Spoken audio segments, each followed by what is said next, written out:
Welcome to Heart and Mind Talks, a podcast for female entrepreneurs navigating life and business. I'm Vanessa Ortali, award-winning speaker and coach. Join me and expert guests as we uncover how to make success simpler, more fun, and feel truly aligned to you. Don't forget to subscribe and share this episode with someone who could use a little extra love and inspiration. Let's go. Today, I introduce you to my friend, Renée Walker. This is actually going to be one of two episodes where you hear her voice. Today, I interview her, and on the next podcast episode, she will interview me. Today, I wanted her to share with you all about the spiritual tools that she helps people to integrate in order to transform their lives, their relationship, and their business. She is so good at helping people to tune into their zone of genius and really connect to their intuition so they make the best decisions for them. Hello, Renée. How are you? Hello, Vanessa. I'm so good. I'm so happy to be here. Me too. And you're actually in Florida. I am. Yeah. I am. I have to say the just the sun is nice. I love Canada, but it gets a little, it's just I hear you. different, the I weather. So I appreciate the sun when I'm here. Yeah, it really does impact your mood too. My partner recently, he's going, "Why am I sleeping so much?" I thought maybe it's because of the weather.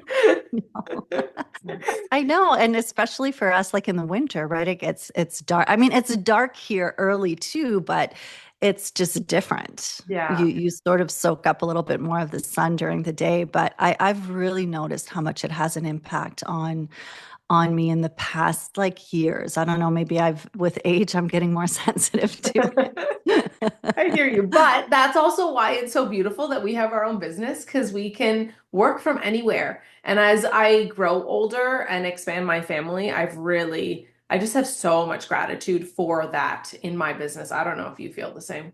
Oh my goodness, it's the greatest blessing. And I mean, for me personally, I didn't see the online aspect of it until COVID. we went through the pandemic and not that we want to talk about that, but for me, it was an opportunity to really step into the online space without feeling the pressure of it being all perfect.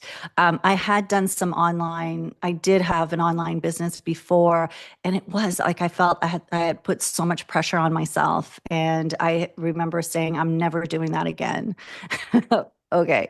And then when this happened, it sort of pushed me into opening myself up to different possibilities. And now I am so grateful that, yeah, you can travel and bring your work to wherever you are. And what a great, it really is it's a privilege for sure, but I'm so grateful. Yeah. Okay, let's go there. I want to bring back the COVID talk and I want you to share the business that you did build during COVID because that business is also very different than the business you have today. It is, I'd say, I mean, like every business and every person, we evolve over time. So my business has definitely evolved in the past 4 years. But yeah, as so I'm a my business is Renee Walker Wellness, but I am a spiritual teacher, mindset mentor. And I'd say that prior to COVID, it was all in person. And, as I mentioned earlier, I had like a resistance around the online space. It just felt like it was too much. I didn't want to enter that. I had done it before, enjoyed it, but I found it hard to not be so engrossed in it, if that makes sense. It was really difficult for me to find the balance. And at the time, my kids were younger. Today, my kids are in their early 20s and they're more independent. But at the time, my kids were little, needed a lot of me. And it felt like the online space was just it. I struggled finding that balance. So anyhow, as this has been like a over 20-year journey. So there's been a lot of different, and I won't go into all of it, but for a long period, I was teaching in person and I loved it. I love the connection with people. It was growing, and I was finding that good balance between being able to be present as a mom and then also do something that I loved doing and feeling that I was able to help and impact other people. But then, of course, the pandemic happened. And when the pandemic happened, it was just like an easy progression for me now because it was my students basically saying, "Hey, we still want your meditations. We still want your yoga. How can we do this?" I'm like, "All right, let's just hop on Zoom." And then it just happened so naturally. And over time, I realized how now I had access to way more people were able to come to my classes. And it just felt easy to sort of roll it into a membership because people were now coming to multiple classes a week. So it's like, okay, let's just begin a wellness membership. So it was a really, like, I have to say, for me, it was a time where I thrived because I was able to be so focused. We didn't have the distractions, and then really build an online community that I felt I was able to connect with in the ways in which maybe before I thought wasn't possible. It sort of opened it up to, like, yes, like there is a way to connect online with people and to be able to have an impact and help them and support them on their journey without, and still in that virtual space. Yeah. What do you Mhm. think is the key to building an engaged and connected online community? Because you've done that so well. Well, I mean, I will say that one of the benefits that I had was that I had a strong in-person community before. And I know you've done the same as well, right? Yeah. Like, as much as you've built online, you also had some in person. And so to me, now where I stand today, I still feel that ultimately, when you can blend a little bit of the two, it really helps because now you are you also have that in-person connection with people, but then most of the work can still be done online so people can you feel that connection. I also have to say that for me it's been showing up quite a bit and consistently, and so that the way in which you show up, and I do try to keep my online community still intimate so that people feel like even though we're not in person, they still get to know me. We still get to have a connection. It's not just like I do a lot of live classes. So it's not just like, oh, you see this person on screen and she's teaching or doing things, but you don't necessarily get to know that person. So for me, I will say that that door has been more open. I want to get to know people. I want them to know me on a personal level. And that is different, right? It depends if that's something that aligns for whoever the teacher is. Yeah, I find the same thing. I like that you Mhm. mentioned that blend of in-person versus online. I find Mhm. the in-person helpful for two reasons. The first is obviously people get to know you and feel your Mhm. energy, and they have that better connection. But I also find the in-person is better for me because when we're online, we don't always get to see and interact, and I forget that there's somebody on the other side. And Yeah. when I see people in person, that connection actually lights a little fire in me too. And it helps me stay motivated and connected to my community. Absolutely. Yeah. Yeah. So, with this change, can you talk a little bit more about how your community has evolved, how your business has evolved over the last few years? Because you alluded to it growing as you evolve. What has that hmm evolution been for you? hmm Yeah, I feel that what happened for me over time, and this is like the thing about weaving in the spiritual aspect of, any business. And it Which, really okay, I have to is, put a pin there too, because you have yeah. a beautiful podcast, Spiritually Wired, and you talk about this. So if you love what Renee is saying, go to her podcast. But continue. I had to do a little insert there, plug. Yeah, no, I mean, at the foundation for me of my business has been the spiritual component. And that means, like, really connecting with my business as being an extension of my soul's purpose. And so it feels, and I know again that it's a privilege to be in that spot, but I find, you do the same. And there's so many women where we're blessed to do work that feels aligned, that is more than just doing work and bringing in an income. There's purpose behind it. I like to use the word a calling. And I know that the people that are listening to your podcast are like that, right? Like you feel like deep within, there's just something that's calling you, something that is, that you're wanting to express in some way. And our business tends to be the way in which we get to express that and to really help other people in whatever way that is for you. So that is the part that your purpose, I remember like years ago when I started out 20 years ago on my, coaching journey and personal development journey. I was always like, oh, like there's this one thing that I meant to do, and I can't wait to figure out what that one thing is. And when I'll know when that thing is, like everything will fall into place. And what I've come to learn is that no, like that is just that evolves over time. And that really what our soul's purpose is to just be the fullest expression of who we are. And that changes.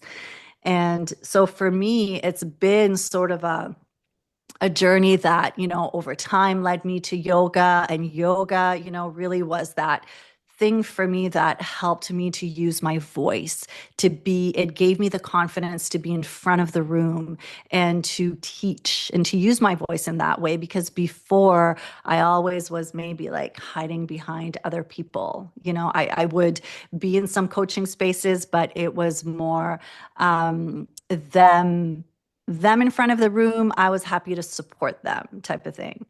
So, it yoga started, and then that led to meditation, that led to more like spiritual coaching. And so it's been sort of like this evolution that happened over time.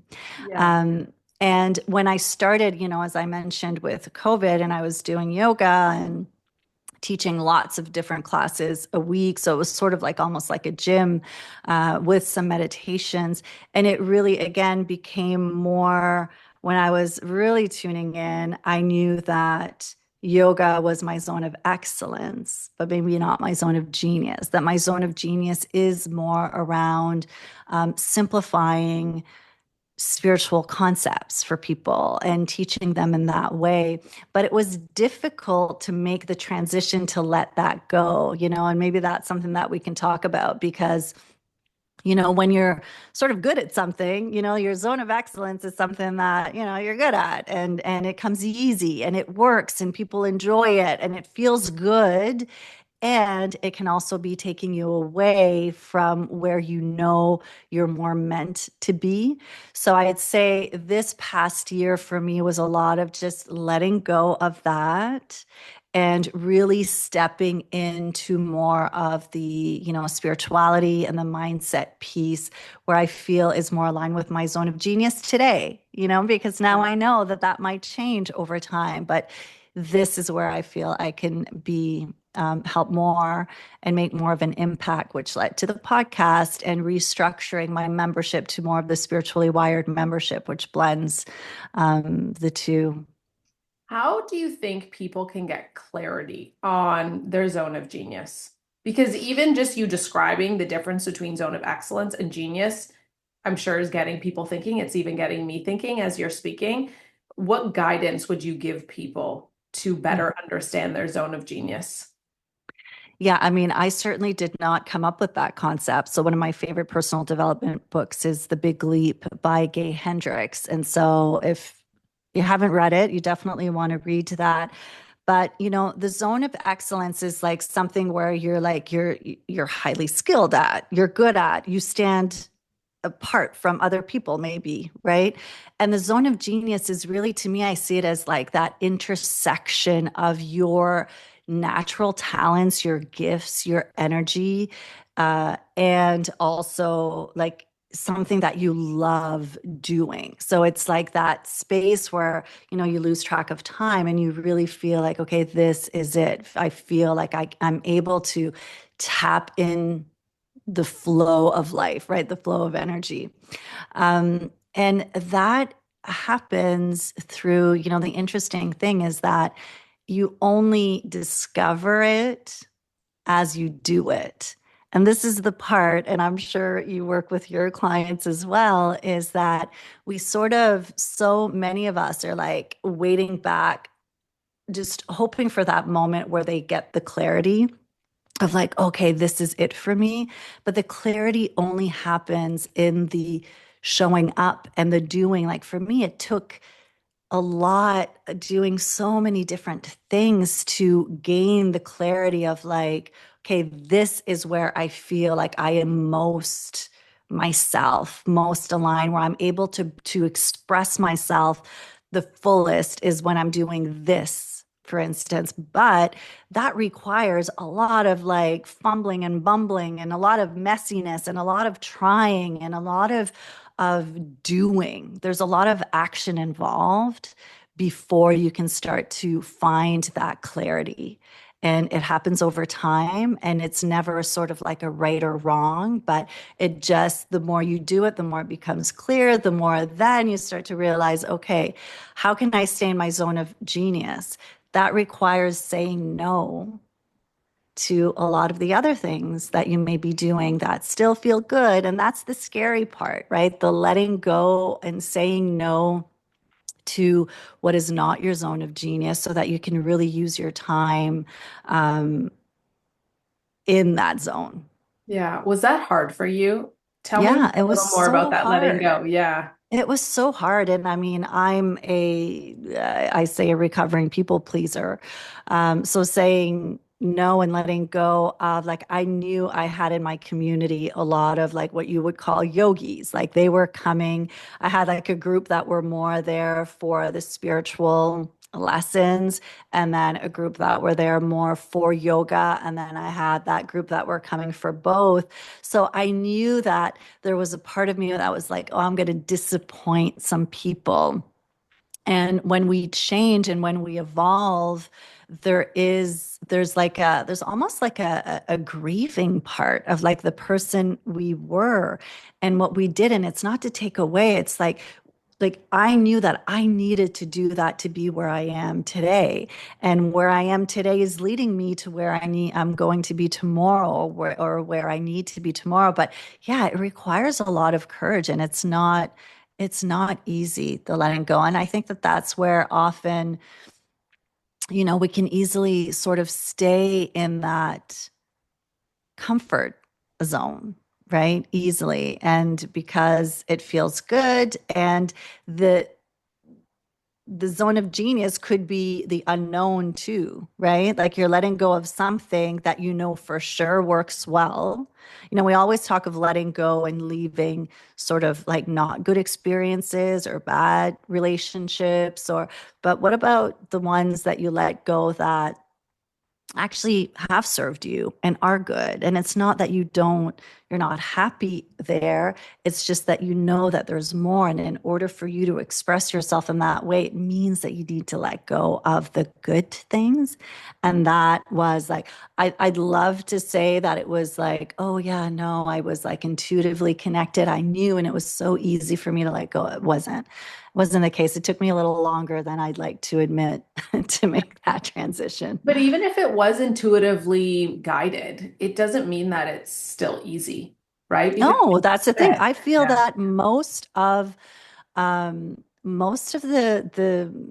when it comes to like really living from your soul's purpose and being intuitively guided, a lot of the things do not feel easy. Mhm. Yeah, That's the harder part. It's not that it's like hard and difficult and stuff. It just requires change, and change for many people is not easy. yeah. And what you said, even with the word grieving, change often incorporates loss. Yes. Yeah, Yeah. yeah, Yeah. yeah. I mean, I've had that experience so many times, even now in Mhm. having my baby. there is a grieving of my old life and what my life used to look like. So that grieving is very normal and doesn't have to be a bad thing. It's just change. And Mm. I think I have a little bit of a resistance even around the word easy and hard because change, like you said, does take steps and it can be easy, but this relationship of what is easy and hard and what we mean it to be in our brain.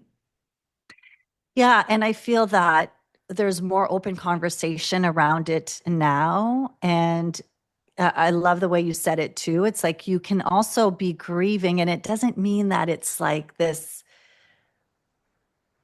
like really, like there's obviously different levels of it, and it's not, it can still be a good thing and still be difficult in some way because of the change. Like we recently moved this year, and it was like, we moved from our family home we had been in for over 10 years. I loved it there.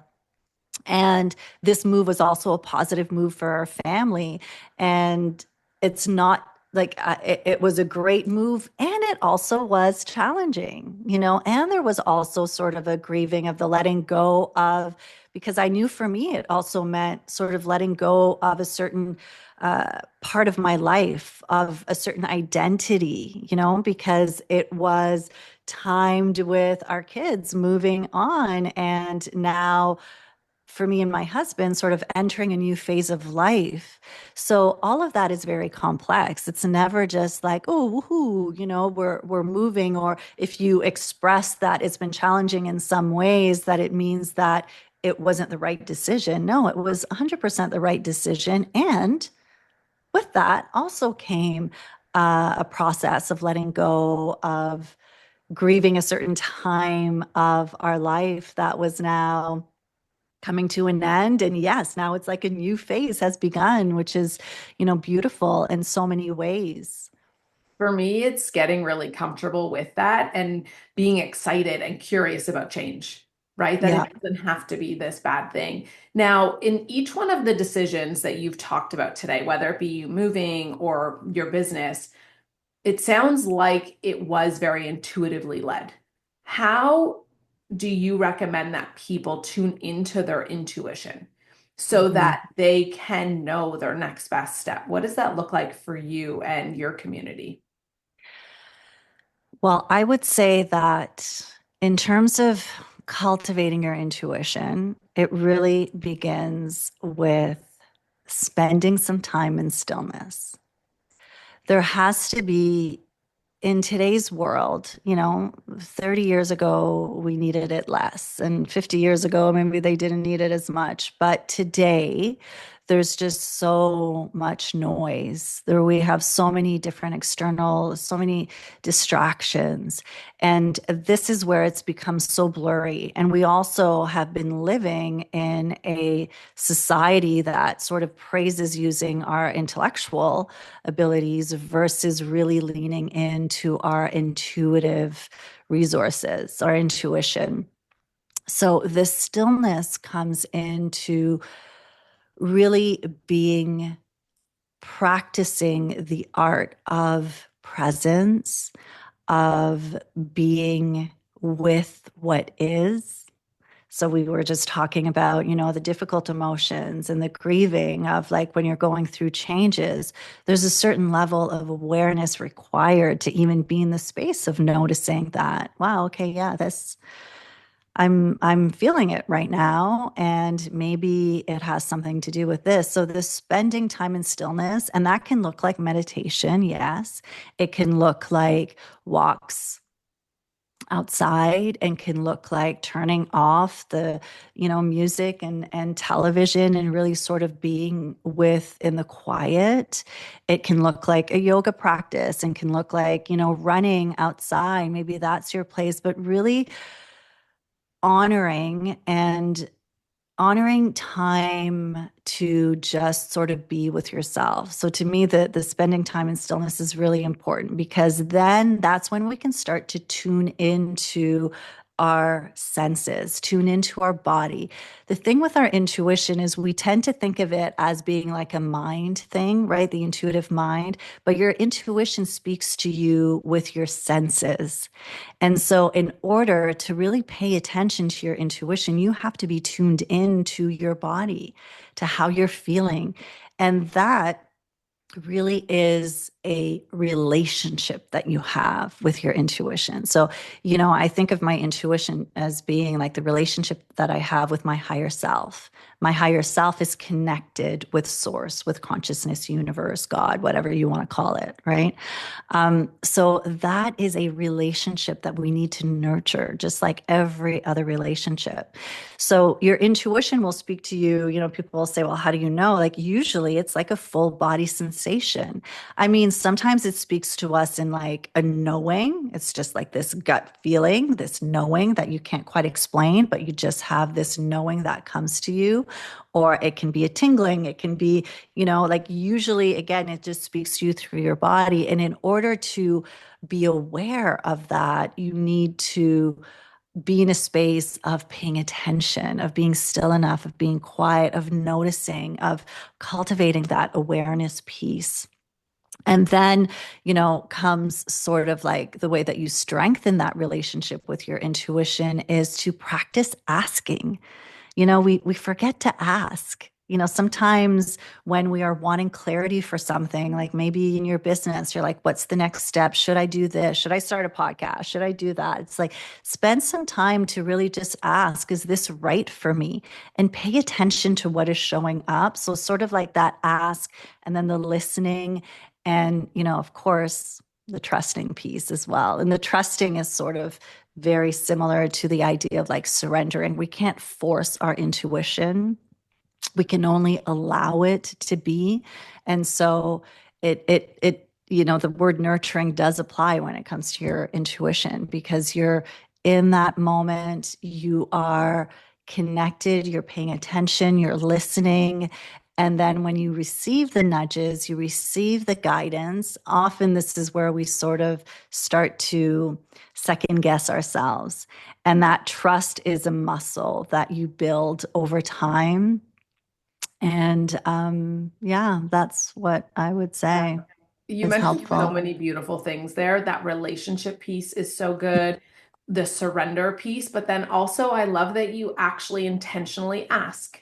And it Mhm. reminds me, one of my favorite questions I ask myself is, what do I most need to know right now? What do I Mhm. most need to hear? So that I allow my intuition to talk to me and then make that space for myself to listen.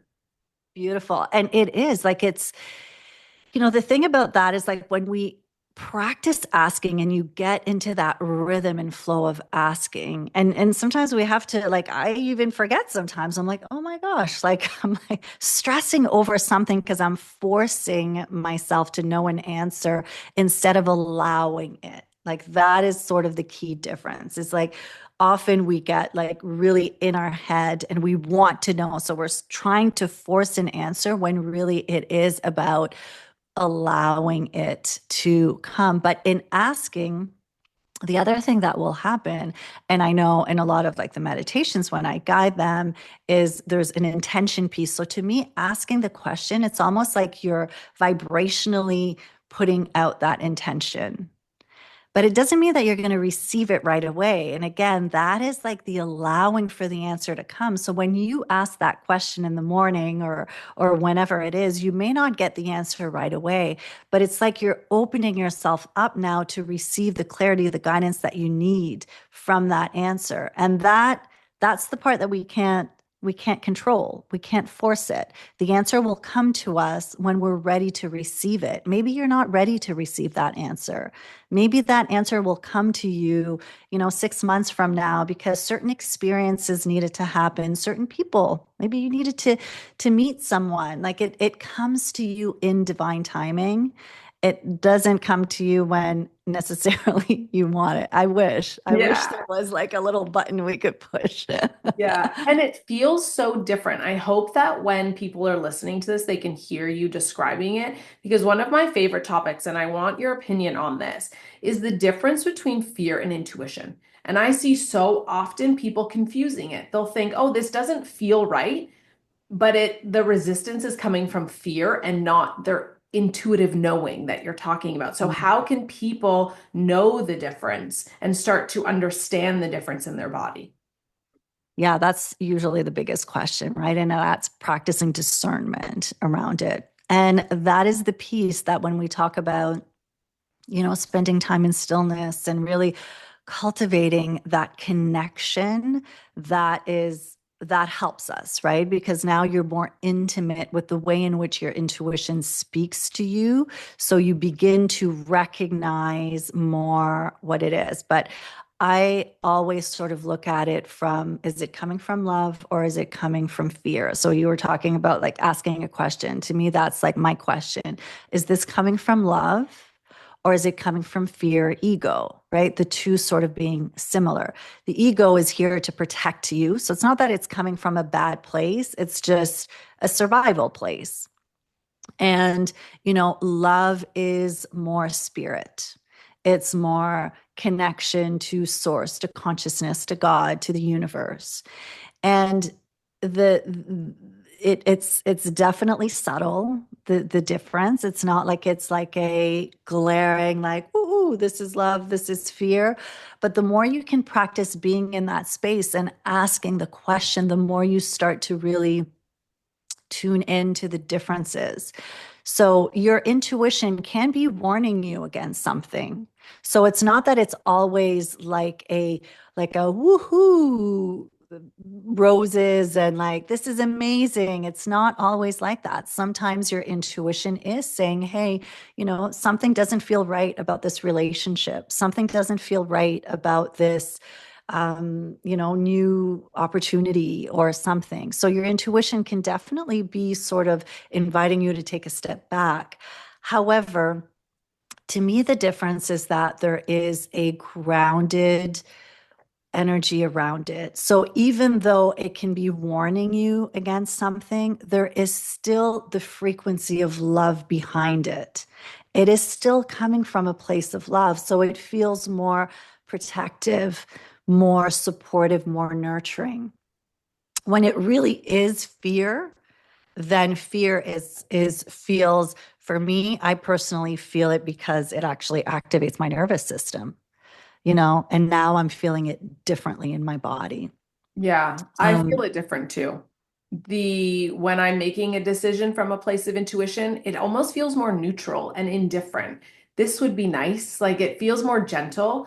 And when I'm making a decision because of the resistance, it feels heavier. It feels like it's something that I need to do. It tricks my mind into thinking there's urgency or I have to do something when really we don't have to. It is easy. So I definitely feel that difference in my body too. yeah, yeah, and it takes, again, it sort of like takes time, and that's why it's good to sort of like stay with certain decisions that we're making. Like for instance, I remember when I launched my podcast. When I originally sort of, it's something that I had started years ago. I was going to launch it, and then I sort of pulled back. And I remember the pulling back. It came, whatever, for whatever reasons. Yeah, I can look back now and see it through a different lens.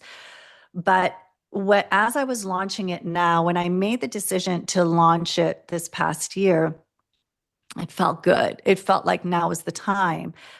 However, as I made the decision to launch it, for me, one of the big things has been around one of my biggest fears that I've been working through has been being seen. It's been easy for me within my community because I feel safe in my community. The people that come, I know them to a certain extent, even though, yes, people come in, I may not know them, but I feel safe in that space. And so launching a podcast felt, in the beginning it was great. Like I was excited, I'm planning it and it's all great. When it actually came to launching it, now my body started to experience the fear of like, oh wait, this does not feel safe. I don't know everyone. Like everyone now has access to what I'm saying. And I'm now opening myself up to judgment, to, so many different things. And it was triggering so much fear in me, to the point where I actually was like throwing up the weekend before I launched the podcast. Wow. And again, in the beginning, I was like, oh, I ate something.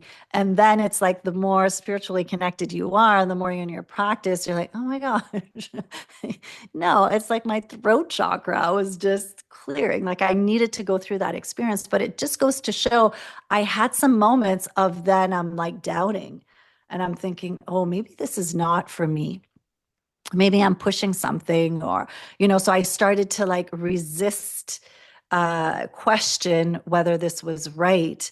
And it was really just in being with it that I knew deep down it felt right, but I still had to move through a lot of resistance and fear in order to bring it to life. So our intuition can be calling us, it feels good from a place of love, but it doesn't mean that it's not going to trigger some healing and some resistance and some fear, which is an opportunity to now move through it. Yeah. So that's where it's like never this black and white answer. It is so complex and so encompassing. And the more you can really tune in and ask, and continuously ask, where is this coming from? Be gentle. Like the practicing self-compassion is so key when it comes to all of these things that we do. um, Yeah, but I love your awareness in that process, anyways. You had the triggers coming up and you were able to move through them in a way that allowed you to continue to show up as a higher version of you, right? And that's when people talk about quantum leaping and expansion and leveling up. Even just the entrepreneurial journey, I believe, brings up all of these things within us, all of it. right? Yeah, yeah, All I of it. know.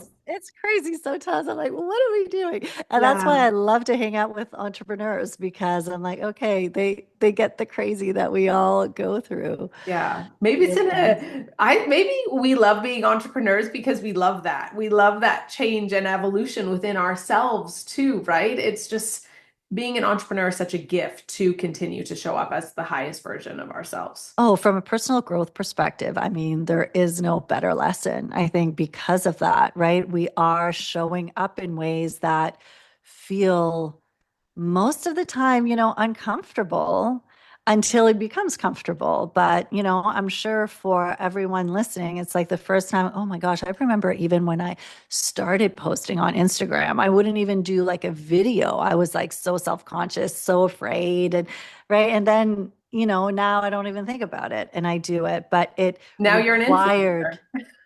influencer. I I like to tell love my your kids that videos. I I love am, your but I yeah. really am not. That's great. Yeah. Yeah, that's so great. And even in this entire conversation, we have still been talking about spirituality. I think the word spirituality can be a lot for people. How do you describe spirituality and what role do you think spirituality has in business, even though everything we've been talking about today is actually spirituality? Yeah, no, I think it's a great question.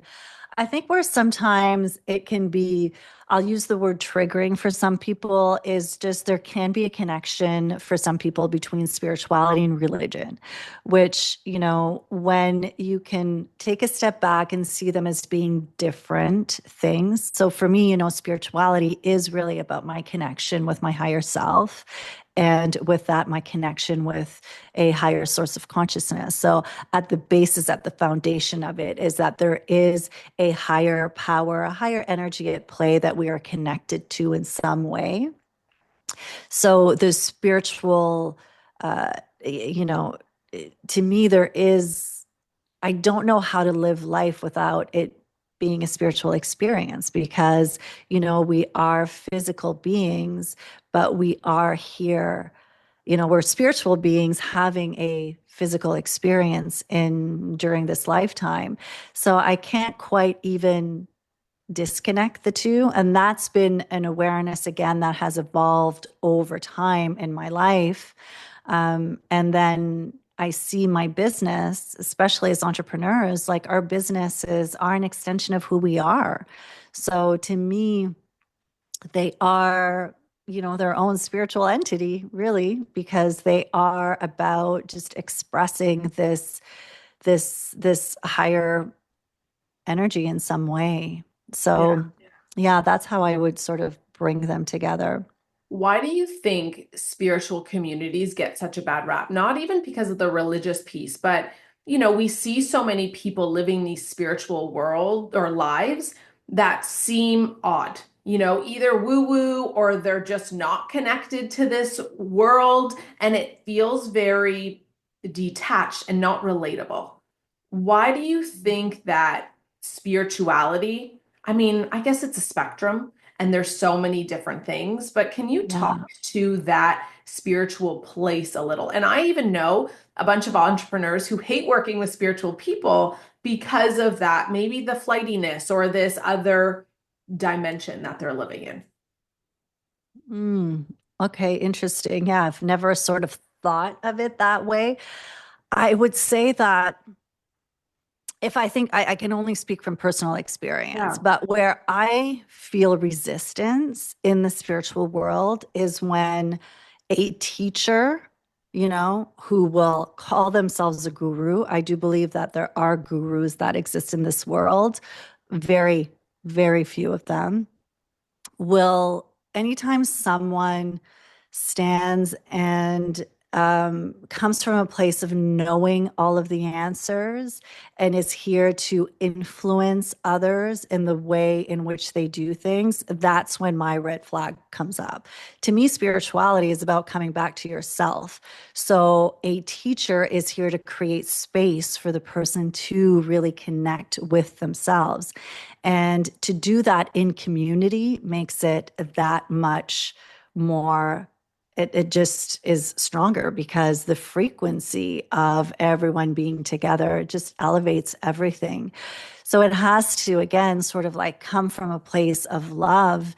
And I do believe that sadly, just like in any space, there are some teachers, some community that may not be coming from a place of love, that are coming more from a place of, like, again, influence or control, or trying to uh, be something that they're not.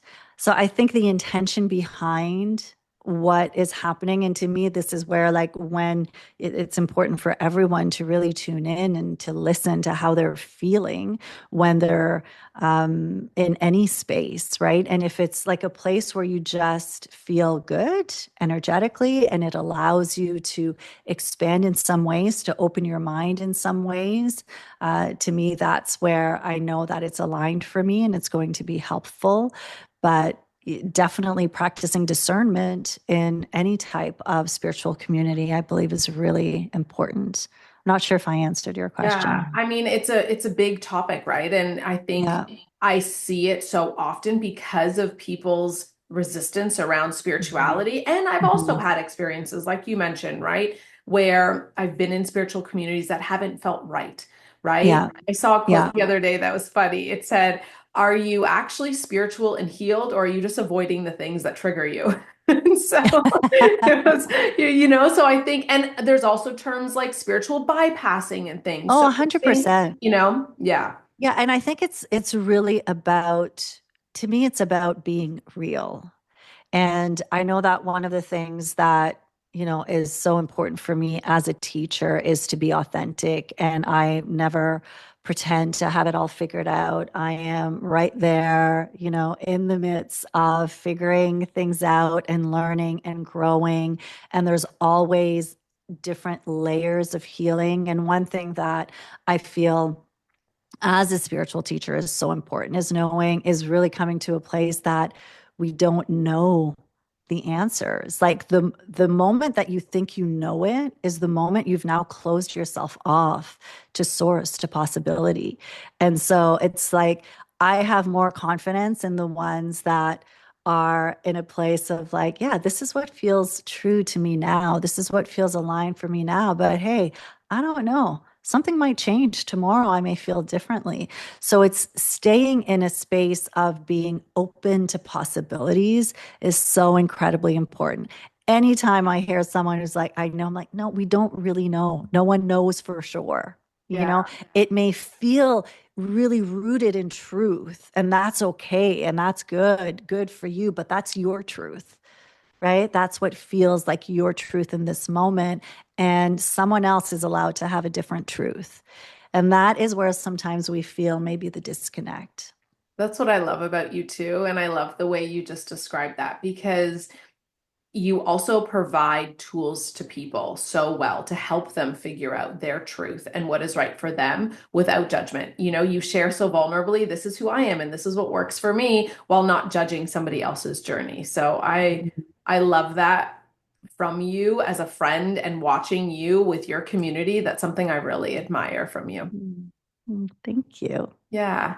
What did you make a word for the year? Because you talked about your evolution and growth. And I know you said that through this podcast, you've really been working on, not people pleasing while also being seen. What else are you working through right now? What was your word of the year? Well, last year it was deeper, so sort of like more depth versus width. But this year it's interesting, and I haven't been sharing it much because there's like a part of me that's feeling shy. So I know that I'm going to be sharing it. But my word this year, and it keeps showing up in meditations, and I would have like this visual of shattering like a glass ceiling. So it is breakthrough is my word this year.